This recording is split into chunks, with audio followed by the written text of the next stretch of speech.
ரிஷபம். வாக்குஸ்தானம், தனஸ்தானம்னு சொல்லக்கூடிய இரண்டாவது வீடான ரிஷப ராசியை தான் இப்போ நம்ம பலாபலன்களை நம்ம பார்க்க இருக்கிறோம். காலபுருஷ தத்துவப்படி இரண்டாவது வீடு சந்திர பகவான் வந்து பார்த்தீங்கன்னா உச்சமாகக்கூடிய வீடு. சுக்கிரனோட வந்து பார்த்தீங்கன்னா சொந்த ஆட்சி வீடு. இவ்வளவு பெருமைகள் நிறைஞ்ச அந்த ரிஷபராசி அன்பர்களே, உங்களுக்கு இந்த ஆகஸ்ட் மாதம் என்னென்ன நற்பலன்கள் இருக்கு அப்படின்றத நம்ம பார்க்கலாம். முதல்ல வந்து பார்த்தீங்கன்னா சூரியனோட நிலைன்னு பார்க்கும் பொழுது முதல் பாதி மாதத்தோட முதல் பாதி முதல் 16 நாட்கள் வந்து அளவுக்கு அதிகமான நன்மைகளை வந்து சூரிய பகவான் உங்களுக்கு வழங்குவார். அடுத்து வந்து பார்த்தீங்கன்னா 4ஆம் இடத்துக்கு போகும் பொழுது அங்கதான் வந்து பார்த்தீங்கன்னா சில மிஸ் அண்டர்ஸ்டாண்டிங் எல்லாம் வந்து வர வைப்பார். அப்படிங்கும் பொழுது உங்களுடைய தகப்பன், உங்களுடைய மாமனார், அந்த மாதிரி உறவு முறைகள்ல வந்து பார்த்தீங்கன்னா கொஞ்சம் கவனமா இருந்துக்கணும். முதல் 16 நாட்கள் ரொம்ப சூப்பரா இருக்கு. அதே போல சந்திரன் வந்து பார்த்தீங்கன்னா மாத ஆரம்பத்துல 10ஆம் இடத்துல இருக்கிற இந்த நேரம் உங்களுக்கு ரொம்ப சந்தோஷமா தான் இந்த மாதம் வந்து ஆரம்பிக்குது. செவ்வாய் பகவான்னு பார்க்கும் பொழுது உங்களுக்கு உங்களோட ராசியிலேயே வந்து பார்த்தீங்கன்னா அவர் இருப்பார். அப்போ அந்த ஒரு ராகு, கேது, செவ்வாய், சனி பகவான் இந்த 4 கிரகங்களும் வந்து பார்த்தீங்கன்னா அந்த 1ஆவது வீட்டுக்கு இருக்கும் பொழுது, ஜென்மத்துல இருக்கும் பொழுது நம்மளுடைய வேலையில, சிந்தனையில, நம்மளுடைய பழக்க வழக்கங்கள்ல எல்லாம் வந்து பார்த்தீங்கன்னா சின்ன சின்ன ஒரு மாறுதல்களை வந்து செய்யறது மாதிரி இருக்கும். அதுதான் இந்த மாதமும் வந்து உங்களுக்கு இருக்கு. அடுத்து வந்து பார்த்தீங்கன்னா அந்த 2ஆம் தேதிக்கு மேல வந்து பார்த்தீங்கன்னா உடல் ஆரோக்கியம் சம்பந்தப்பட்ட விஷயத்துல நம்ம கொஞ்சம் கவனம் செலுத்தணும். சர்க்கரை நோயாளி எல்லாம் இருந்தீங்கன்னா உங்களுடைய சர்க்கரை அளவை வந்து முறையா வந்து கரெக்டா அளவு பார்த்துக்கோங்க. ஏன்னா உங்களுக்கு செவ்வாய் அப்படிங்கும் பொழுது நிலம் சம்பந்தப்பட்ட விஷயத்துக்கும் மருத்துவ ஜோதிடப்படி வந்து ரத்தம் சம்பந்தப்பட்ட விஷயத்துக்கும் உரிய கிரகம்.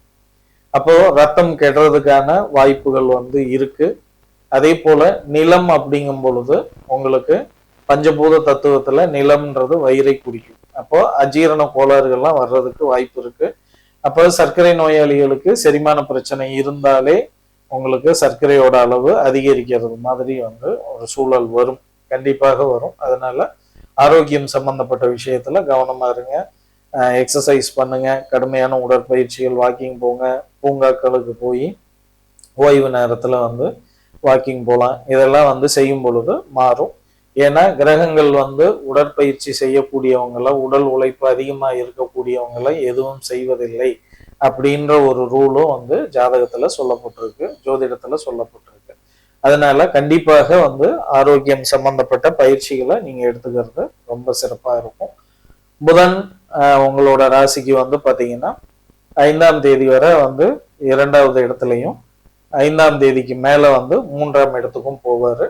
அப்போ 2ஆம் இடத்துல இருக்கும் பொழுது நிறைய நன்மைகளை வந்து வழங்கினாலும் அவர் வந்து 5ஆம் தேதிக்கு பிறகு வந்து 3ஆம் இடத்துல இருக்கும் பொழுது கண்டிப்பாக நரம்பு சம்பந்தப்பட்ட பிரச்சனை இருக்கிறவங்க, அதே போல தலைப்பகுதியில வந்து சின்ன சின்ன பிரச்சனை இருக்கிறவங்க எல்லாம் முடிஞ்ச மட்டும் வந்து பாத்தீங்கன்னா ஆரோக்கியம் சம்பந்தப்பட்ட விஷயத்துல கவனம் செலுத்திக்கிறது நல்லது.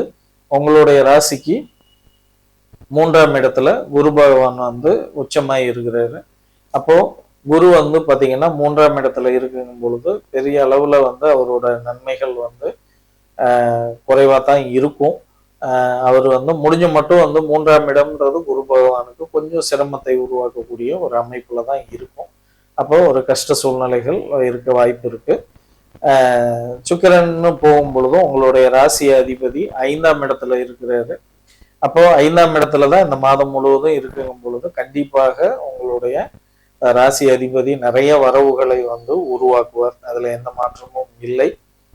சனி பகவான் உங்களுடைய ராசிக்கு வந்து 11ஆம் இடத்துல அதிர்ஷ்டஸ்தானத்துல வந்து இருக்கும் பொழுது நிறைய தன லாபத்தை வந்து கொடுப்பார். அப்போ சுக்கிரனும் சனியும் வந்து நட்பு கிரகங்கள் தான். அப்படிங்கும் பொழுது 2 பேருமே நல்ல அமைப்புல இருக்கும் பொழுது நிறைய வந்து பணப்புழக்கங்களை நீங்க இந்த மாதம் எதிர்பார்க்க முடியும். ஆனால் ராகு கேதுக்கள் வந்து பாத்தீங்கன்னா கண்டிப்பாக இதற்கு எதிர்மறையா வந்து செயல்பட வாய்ப்பு இருக்கு.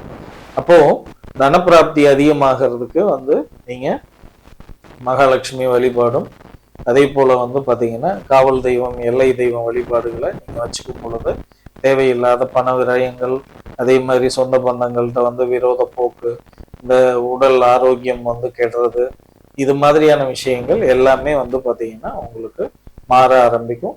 அப்போ சூரியனும் முதல் பாதி மாதம் உங்களுக்கு நல்ல வருமானத்தை கொடுக்குறார். சுக்கிரனும் வந்து ரொம்ப நல்ல தாராள மனப்பான்மையோட கண்டிப்பா இருப்பாரு.